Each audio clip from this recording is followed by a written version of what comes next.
অরণ্যের রাজা ও মানবিক বাঘ। ঘন সবুজ সুন্দরবনের গভীরে ছিল এক বিশাল বন। সেই বনের রাজা ছিল একটি বাঘ। নাম তার অরণ্য। তার গায়ের কমলা কালো ডোরাকাটা চামড়া, তীক্ষ্ণ চোখ আর গভীর গর্জনে পুরো বন কেঁপে উঠত।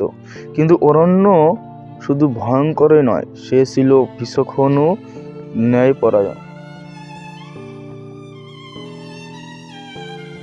বনের সব প্রাণী জানত অরণ্য কখনো অন্যায় করে না। ক্ষুধা ছাড়া সে কাউকে আক্রমণ করত না। দুর্বল প্রাণীদের সে অকারণে কষ্ট দিত না। তাই অনেকেই তাকে ভয় করলেও মনে মনে সম্মান করত। একদিন ভোরবেলা অরণ্য নদীর পাড়ে পানি খেত। একদিন ভোরবেলা অরণ্য নদীর ধারে পানি খেতে গিয়ে অদ্ভুত এক কান্নার শব্দ শুনল। শব্দের উৎস খুঁজে সে দেখতে পেল একটি ছোট মানব শিশু জঙ্গলে হারিয়ে গেছে। শিশুটি ভয়ে কাঁপছে, চোখে জল। সাধারণত মানুষ দেখলেই বাঘ আক্রমণ করে, এই ধারণাই ছিল সবার। কিন্তু অরণ্যের মন সেদিন অন্যরকম হয়ে উঠল। সে শিশুটির দিকে এগিয়ে গেল ধীরে ধীরে। শিশুটি বাঘ দেখে আরো জোরে কেঁদে উঠল। অরণ্য গর্জন করল না, বরং শান্ত চোখে তাকিয়ে থাকলো। তার ভিতরে যেন এক অজানা মায়া জন্ম নিল। সে বুঝতে পারলো এই শিশুটি বিপদে পড়েছে। অরণ্য শিশুটির পাশে বসে পড়ল।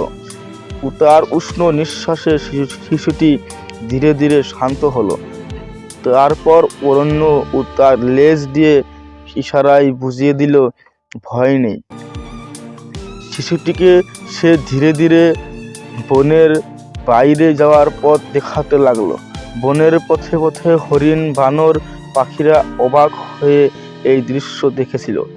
কেউ কখনো কল্পনাও করেনি বনের রাজা একটি মানুষকে সাহায্য করবে। অবশেষে তারা পৌঁছালো বন সংলগ্ন একটি গ্রামে। দূর থেকে মানুষের কোলাহল শুনে অরণ্য থেমে গেল। শিশুটিকে নিরাপদ দূরত্বে রেখে সে গভীর জঙ্গলে ফিরে গেল নিঃশব্দে। কিছুক্ষণ পর গ্রামবাসীরা শিশুটিকে খুঁজে পেল। শিশুটি কাঁদতে কাঁদতে বলল, আমাকে বাঘটা বাঁচিয়েছে।